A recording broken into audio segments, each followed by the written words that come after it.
Y en las últimas noticias, el ejército ha quemado la última librería de la ciudad. La lista de música prohibida ha crecido de manera considerable el último año.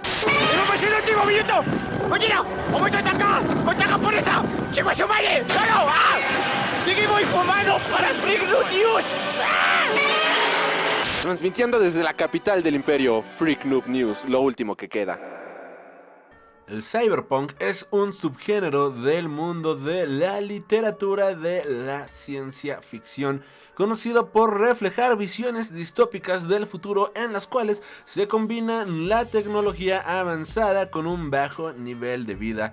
Originalmente el término cyberpunk fue utilizado para referirse al movimiento literario encabezado por Bruce Sterling, William Gibson y John Shirley, que surgió durante la década de los años 80 en el seno de la literatura de la ciencia ficción, siendo empleado por primera vez en ese sentido por Gardner Dozois en 1984. Dozois probablemente se inspiró en el título de un relato de Bruce de Bethke. El cyberpunk recibe su nombre de la adjunción del prefijo cyber relacionado con redes informáticas al vocablo punk, que hace referencia a su carácter rebelde. En él, la ciencia y sobre todo la informática y la cibernética suele generar o interaccionar algún tipo de cambio de paradigma social o cultural.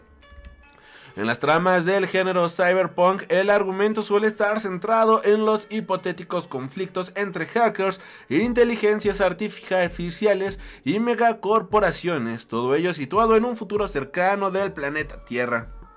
Este contexto se opone al de muchas narraciones clásicas de la ciencia ficción como Fundación de Isaac Asimov o Dune de Frank Herbert, que generalmente se sitúan en un futuro distante y en planetas y estrellas extrasolares.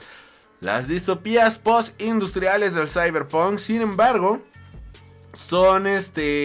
acostumbran a estar marcadas por un desarrollo cultural extraordinario y por la subversión en el uso de las tecnologías que son explotadas en ámbitos nunca anticipados por sus creadores. Según en las palabras de William Gibson en la novela que mandó Cromo, la calle encuentra sus propios usos para las cosas.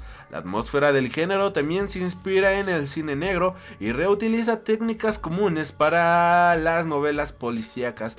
Entre sus primeros escritores notables se puede contar a William Gibson, Bruce Sterling, Pat Candyman, Rudy Rocket, John Shirley, entre varios más. Damas y caballeros, aquí iniciamos el tema principal de esta semana. Si quieren conocer más al respecto de cyberpunk general, pueden escuchar nuestro programa número 90, uno de los 90, en el cual hablamos sobre el cyberpunk, en el cual hablamos sobre estos géneros sin centrarnos en ningún tipo de rama de esta realidad, de este mundo. De hecho, hablamos de cyberpunk en el programa número 6. Una disculpa. Fue en el programa número 6 en donde hablamos de cyberpunk.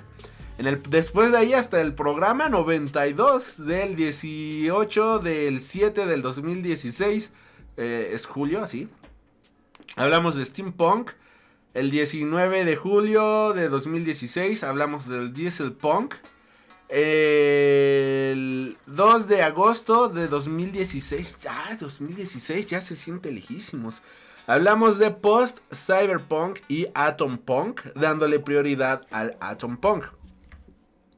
Y de ahí hasta el día de hoy, 27 de enero de 2019, 3 años después que hicimos esos programas y como 4 o 5 años después de que hicimos el programa número 6, estamos hablando de nueva cuenta del cyberpunk, amigos míos. ¡Qué intenso! El programa número fue el 23 de diciembre de 2014, 15, 16, 17, 18, 19. 4 años y medio después estamos de nueva cuenta hablando del cyberpunk. Pero bueno, volviendo al punto. Cyberpunk japonés.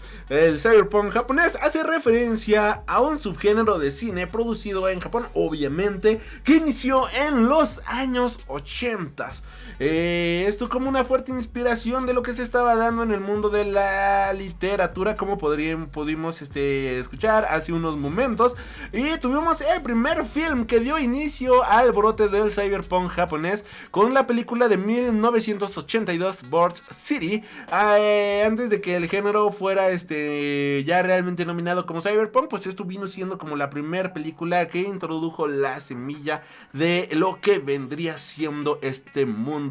Más adelante tendríamos la película de Tetsuo de Iron Man, para posteriormente pues ya continuar ahora sí con las distopías ya bien establecidas con el mundo del anime, con el mundo del manga, que abrió las puertas a este mundo con Akira, y que en 1982 y que posteriormente en el 88 sería adaptado en la pantalla grande. Lo cual abrió la puerta a historias como Ghost in the Shell, Battle Angel Alita, Cowboy Bebop, Serial Experiment Line, entre varios más. Por esto solamente por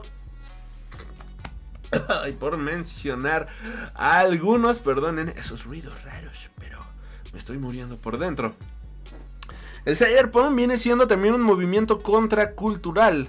Tras la época dorada de la ciencia ficción de mitad del siglo XX, surge un subgénero que viene siendo el cyberpunk a cambiar por completo los paradigmas que se estaban estableciendo. Regularmente con la ciencia ficción teníamos mundos brillantes, mundos en los cuales brillaba la tecnología y podíamos viajar a estrellas, teníamos un futuro realmente maravilloso, hasta la llegada del cyberpunk, que nos llega a demostrar de que no todas las tecnologías son buenas, y a partir de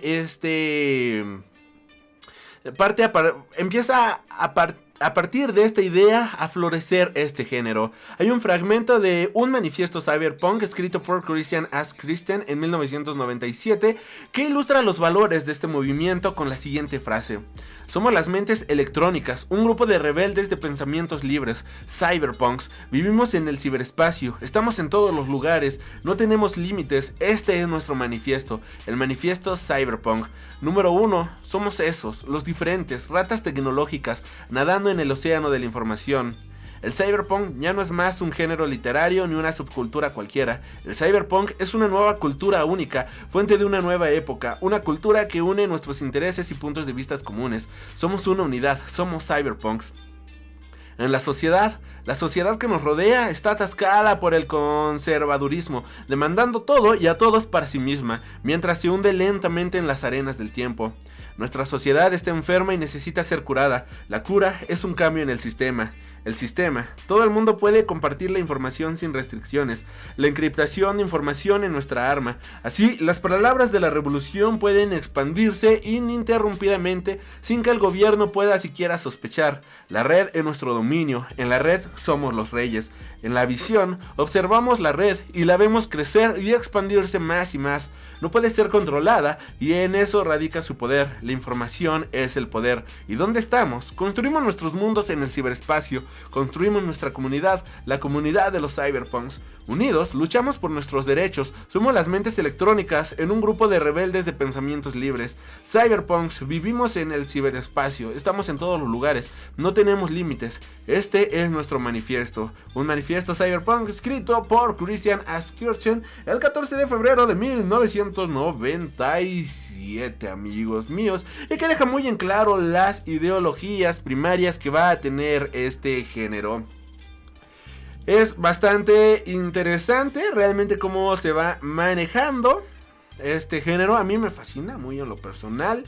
Y continuando con esto, tenemos que actualmente en el mundo en el que vivimos se podría decir que ya hemos alcanzado todas estas realidades que se manejaban o de las cuales nos hablaban en el cyberpunk.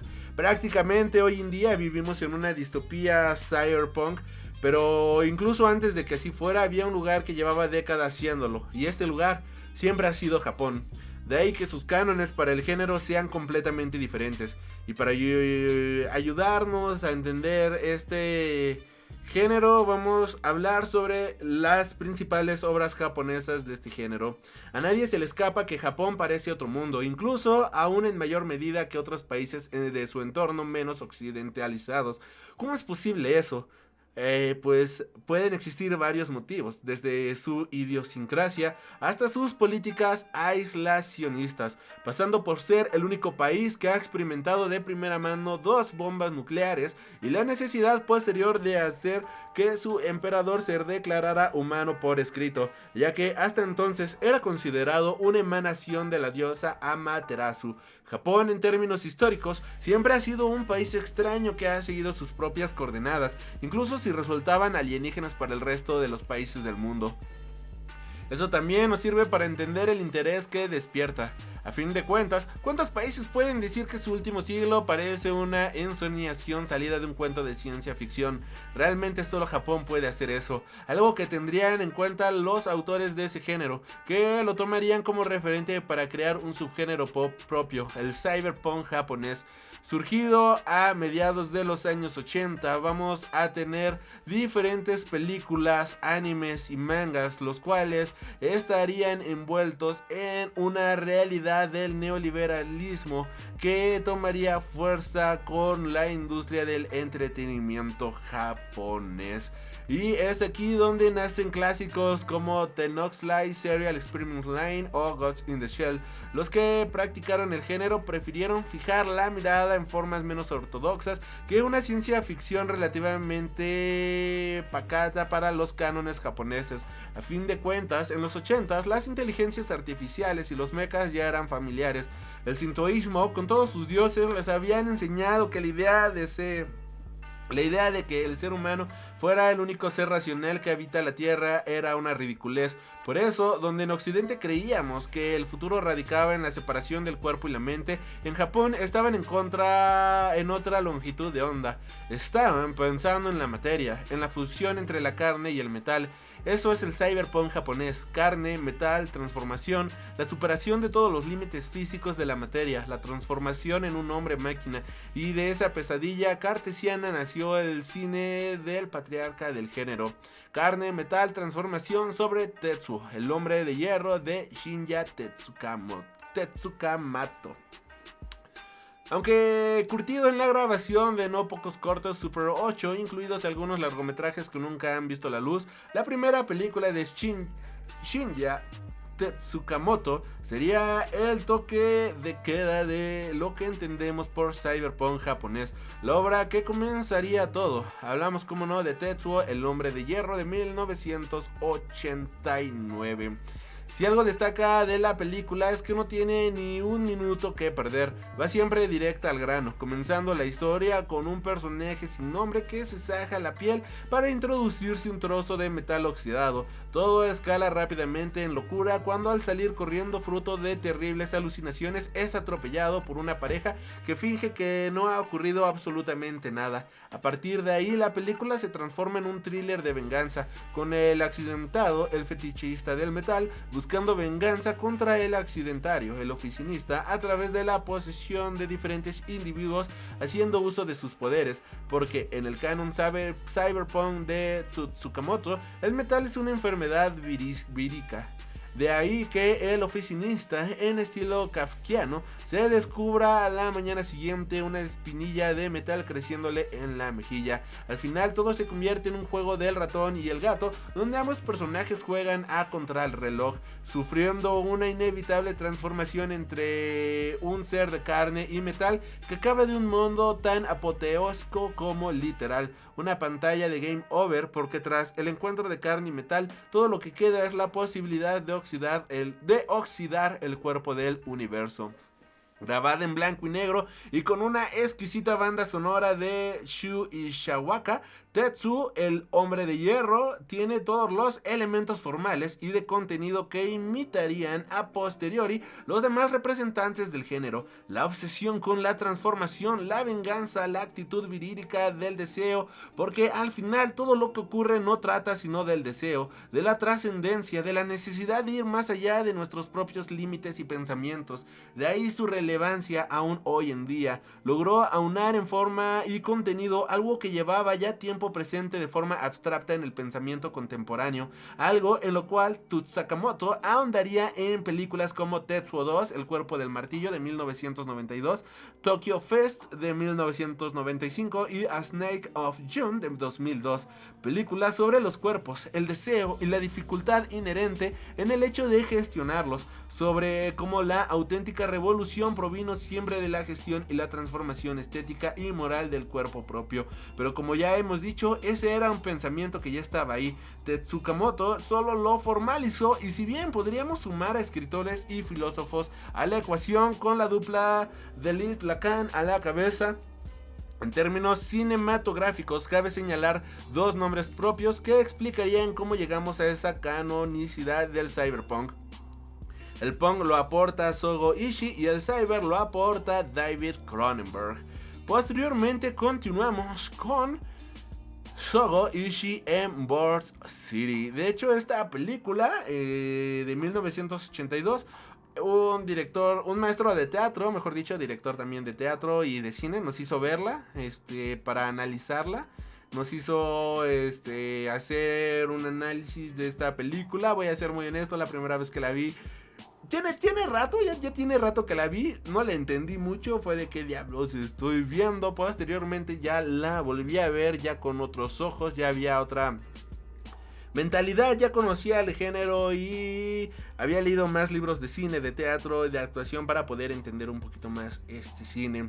Aunque poco conocido en Occidente, Shoyo Ichi es un autor de culto en Japón, considerado el director punk por antonomasia, influencia primordial para autores que pasan desde el ya mencionado Tsukamoto hasta Takashi Miike y Sion Sono. Resulta imposible concebir todo el cine japonés desde la segunda mitad de los años 80 hasta hoy sin atender a sus películas moteros, violentos, punks y furiosos. Comenzando su carrera en 1977 con el muy estimable remake de Planet High School, cuyo original rodaría el mismo un año antes, no le llevaría mucho tiempo filmar las dos películas que creerían pauta base de lo que sería el posterior cine punk japonés, Crazy Thunder Road de 1980 y Board City de 1982.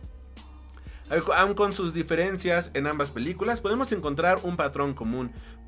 Motociclistas, mutantes perturbados, una trama vagante, política y vanada a través de conciertos de punk y músicos del ramo haciendo lo que mejor saben hacer, el desmadre. En suma, un impagable documento gráfico de la época. Algo particularmente cierto en el caso de Board City será aquí donde, alternando entre injertos musicales y un drama con ribetes de thriller desquiciado, podremos ver con mayor énfasis ese espíritu contestatario que lo mueve todo.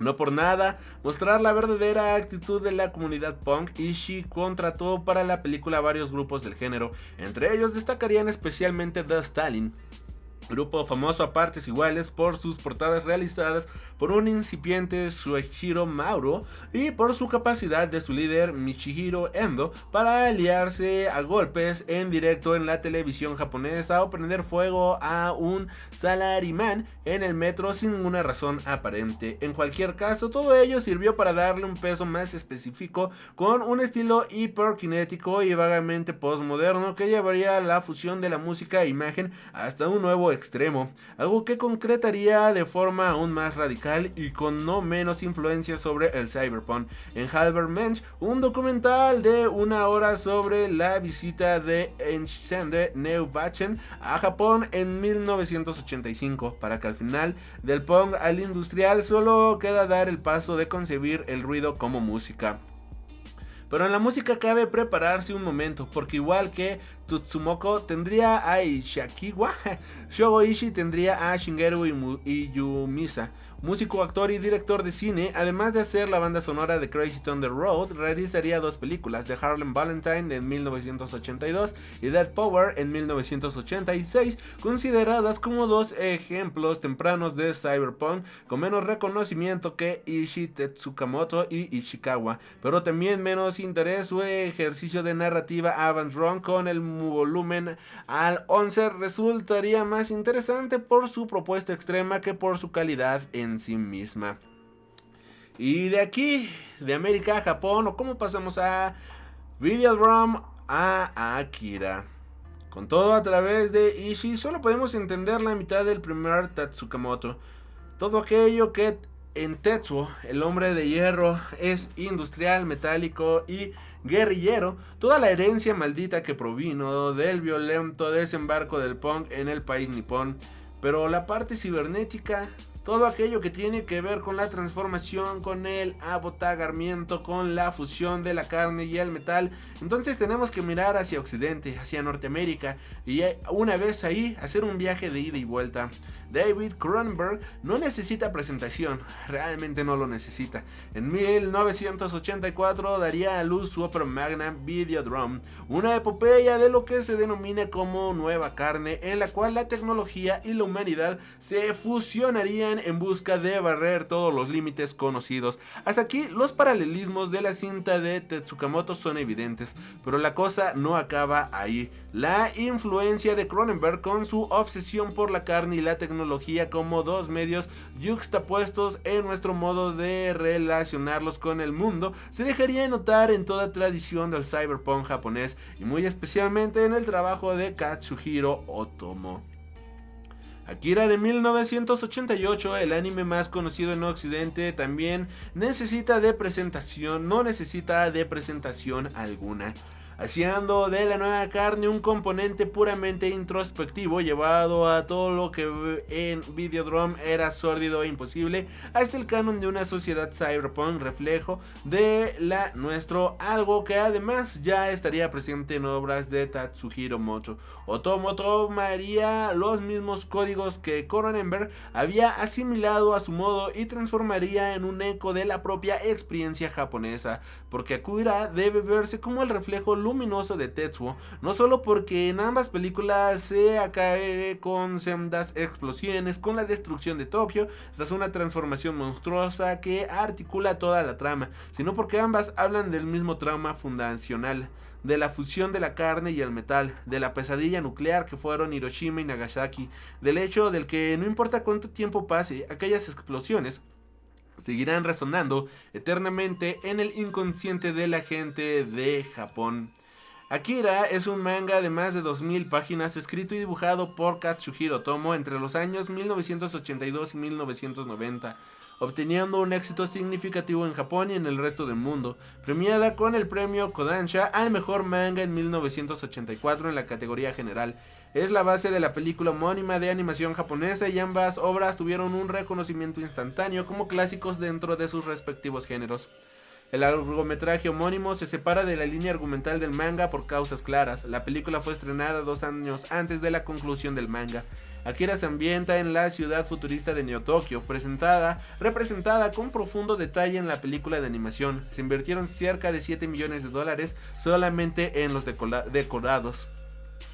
En 1988, el mundo está al borde de la destrucción absoluta. La tecnología avanza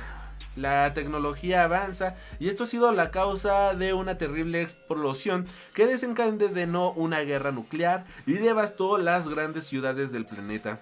30 años después, sobre las ruinas de Tokio, se alza la megalópolis de Neo Tokio, una ciudad opresiva e inhumana cargada de problemas como el desempleo, la violencia, las drogas y el terrorismo. Las sectas religiosas y los grupos extremistas, aprovechándose de la insatisfacción de los ciudadanos, cultivan el mito de Akira, un niño cobaya, depositario de la energía absoluta, cuya resurrección significaría para Japón el amanecer de una nueva era. La historia se desarrolla en el año 2019 en Neo Tokio, una ciudad reconstruida tras sufrir los devastadores efectos de una presunta explosión nuclear que desencadena la Tercera Guerra Mundial. El gobierno ejerce un control represivo sobre la ciudad y experimenta sobre unos niños con poderes psíquicos latentes, aplicándoles fármacos para potenciarlos. Estos contribuyen con predicciones para mantener la paz. Kaneda y Tetsuo son miembros de una pandilla de motociclistas llamada The Capsules, que tienen, entre otras aficiones, participar en peleas callejeras contra otras bandas, enfrentándose continuamente contra otra pandilla llamada The Clones, montados sobre potentes motos. En el manga, Tetsuo sufre un accidente causado por un extraño niño con un aspecto de anciano. En el filme era durante una pelea callejera en moto, en el manga es mientras conducían de regreso a la ciudad. A partir de este accidente, Tetsuo no vuelve a ser el mismo. El gobierno lo secuestra y en un análisis descubren que su potencial psíquico es de uno de los más grandes que hayan detectado, completamente incomparable a lo que habían visto anteriormente. Empiezan a experimentar con él y este comienza a desarrollar poderes psíquicos rápidamente, los cuales exacerban sus miedos y frustraciones, transformando patológicamente su personalidad. Por otro lado, se encuentran Kai y Ryu, miembros de la resistencia dirigidos por su jefe Nezu. Estos intentan averiguar qué ocurre en las instalaciones del ejército situadas en la zona 0, lugar donde explotó la bomba nuclear que destruyó la antigua ciudad. En este lugar es donde se encuentran Kyoko, Takashi y Masaru, niños de extraña apariencia y poseedores de estos poderes psíquicos, sin olvidar a Akira, que se descubre como el auténtico responsable de la explosión acontecida años atrás al alcanzar el poder absoluto. Producto de los experimentos del gobierno, Tetsuo empieza a sufrir alucinaciones y desarrolla poderes paranormales más allá de todo lo conocido.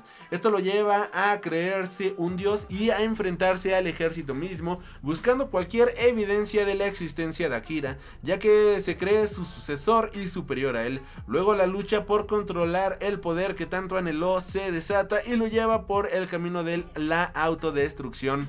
Por otro lado, Kaneda, líder de su pandilla, se relaciona con Kai, de la cual termina enamorándose y se enfrenta con Tetsuo, el cual había sido sobreprotector. Este último desarrolla un sentimiento de inferioridad y odio hacia Kaneda, el cual cuestiona como jefe, que se ve potenciado por sus nuevos poderes. A todo esto surgen sectas y grupos que adoran a Akira y toman a Tetsuo como el nuevo salvador que sacará a Neo Tokio del caos y de la opresión.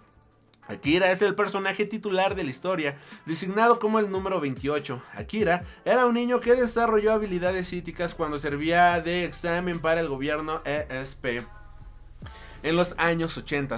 Perdió el control de su poder y aniquiló Tokio en el 88. Después de aquel accidente, Akira fue confinado y sujeto a pruebas de la ciencia moderna.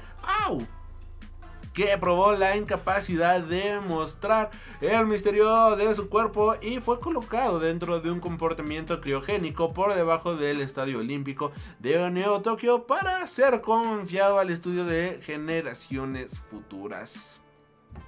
Actualmente Panini México está publicando este manga aquí en México, por lo cual sí vale muchísimo la pena conseguirlo, la verdad.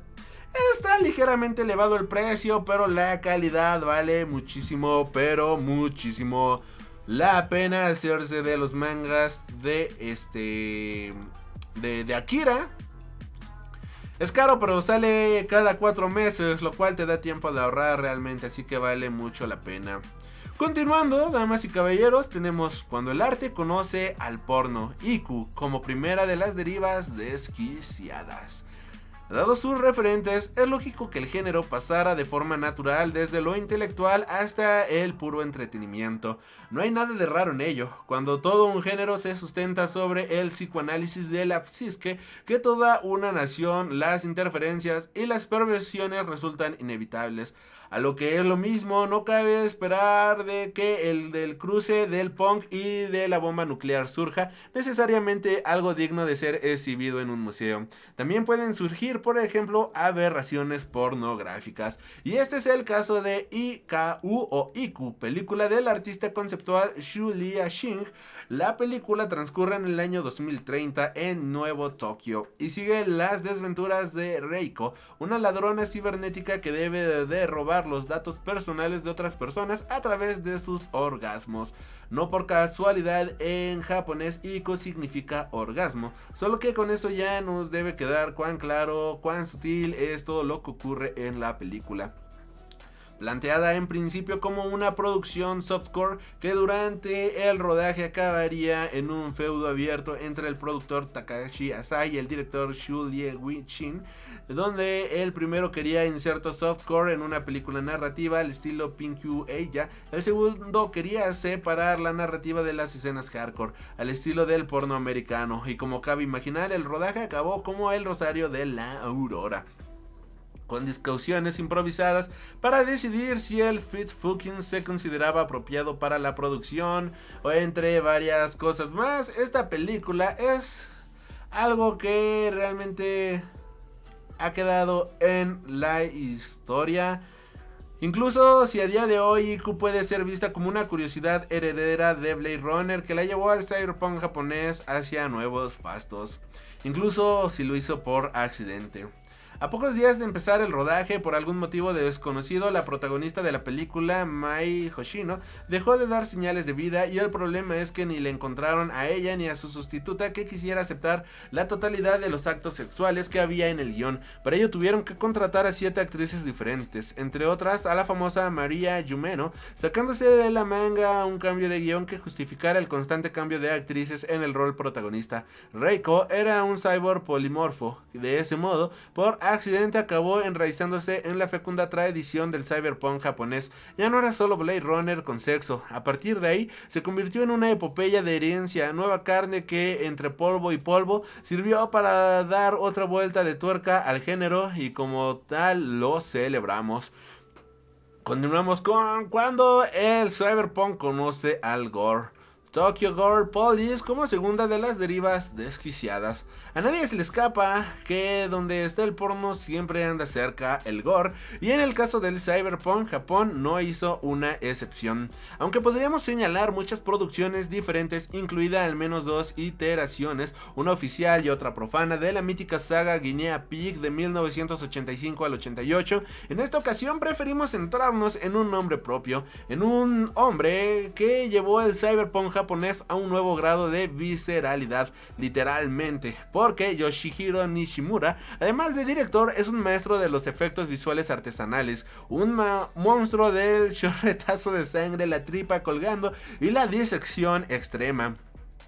Con algunos trabajos tempranos como director, entre los cuales cabría destacar la irregular Anatomía Extinción de 1995, la popularidad le llegaría por su trabajo como encargado de maquillaje y efectos especiales, ya fuera por sus trabajos más sutiles con Sion Sono o por sus delirios más desquiciados para películas como Meatball Machine o The Machine Girl de 2008. Su popularidad creció rápidamente a la sombra de otros directores capaces de aprovechar sus múltiples talentos. Al menos hasta 2008, fecha en la que firmaría como director, por la que ya es considerada su mejor película, Tokyo Gore Police. Japón, futuro próximo, un científico loco crea un virus capaz de convertir a seres humanos en normales en monstruos mutantes llamados ingenieros. Solo la policía de Tokio, que ha sido privatizada para beneficio de solo unos pocos, puede oponerse a la fuerza de estos enemigos insaciables.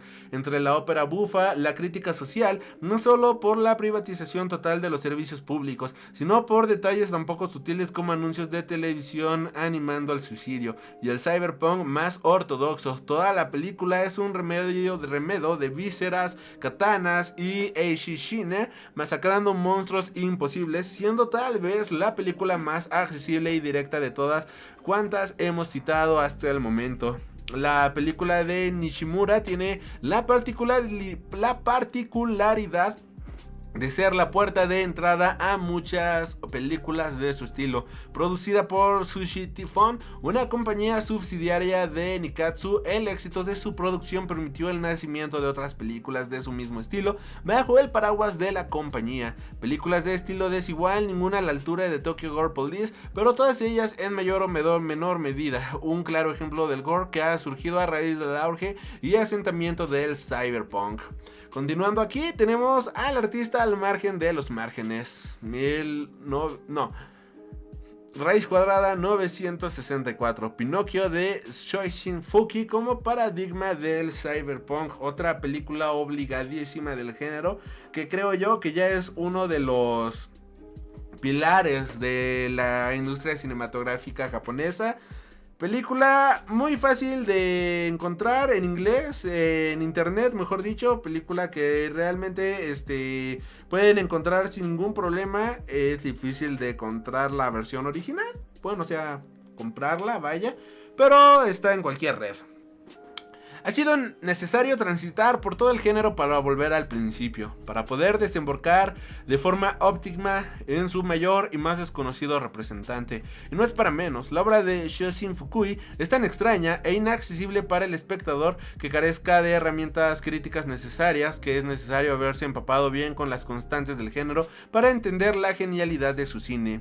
De ahí que acabamos con él, porque después de Fukui ya no se puede ir más allá en el cyberpunk japonés, con varios cortometrajes en su haber, incluyendo Caterpillar, que rodaría al mismo tiempo que hacía de asistente de dirección en Tetsuo el Hombre de Hierro, y que ya adelantaría el estilo heredero de Tetsumoto que desarrollaría en sus posteriores largometrajes. No sería hasta 1991 que firmaría su primer largometraje, 964 Pinocchio, siguiendo las desventuras de un esclavo sexual cyber abandonado a causa de su impotencia. Su vida cambiaría cuando conozca a Himiko, una chica vagabunda que, como él, sufre de amnesia, y entre ellos surgiría el amor. El problema llegaría cuando Pinocchio recupere su memoria y recuerde su pasado humano. A partir de ahí buscará su venganza contra la corporación que lo convirtió en un esclavo sexual contra su voluntad, transformándose todo en un furioso tour de force, donde se irán apilando una tras otra las escenas de guerrilla de Pinocchio, corriendo, gritando y vomitando a través de las transitadas calles de Tokio. Todo para acabar, como no, en una transformación desconcertante y una explosión nuclear que cierra una epopeya que es al mismo tiempo la historia de Pinocchio, un romance y un largometraje de cine experimental a lo que en el segundo largometraje de Fukui, Rubber Lover, de 1996.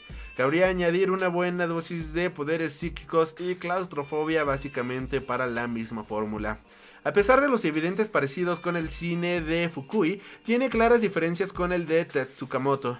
Más extremo, de formas esquizofrénicas, por irónico o extraño que resulte. Fukui resulta más optimista como Otomo, deja abierta la puerta a la esperanza, pero eso también hace que traicione la idea de toda ausencia de esperanza que alimenta al cyberpunk. Y ahí es donde radica el auténtico toque de queda del género de sus derivas niponas, donde en Occidente el cyberpunk trata sobre la inutilidad de la lucha, de ese futuro en el cual ya estamos condenados. En Japón trata sobre la transformación, sobre cómo incluso después de la catástrofe existe la posibilidad de llegar a un nuevo nivel y crear un nuevo nivel, un mundo nuevo. Tal vez no mejor, pero al menos sí algo diferente.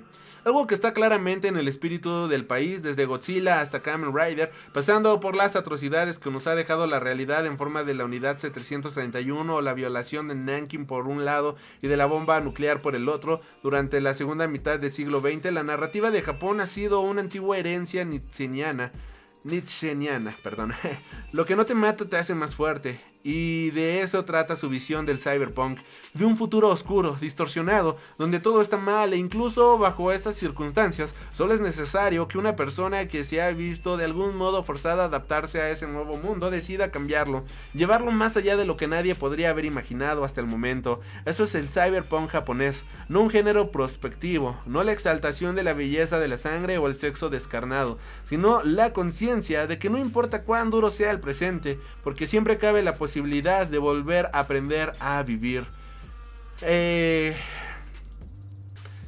Con esto, amigos míos, cerramos el programa del día de hoy. Obras recomendadas: Ghost in the Shell es un manga de ciencia ficción creado por Masumi Ichiro, que manga escrito en 3 partes, vale muchísimo la pena. Ya también tenemos aquí en el programa un podcast dedicado a Ghost in the Shell.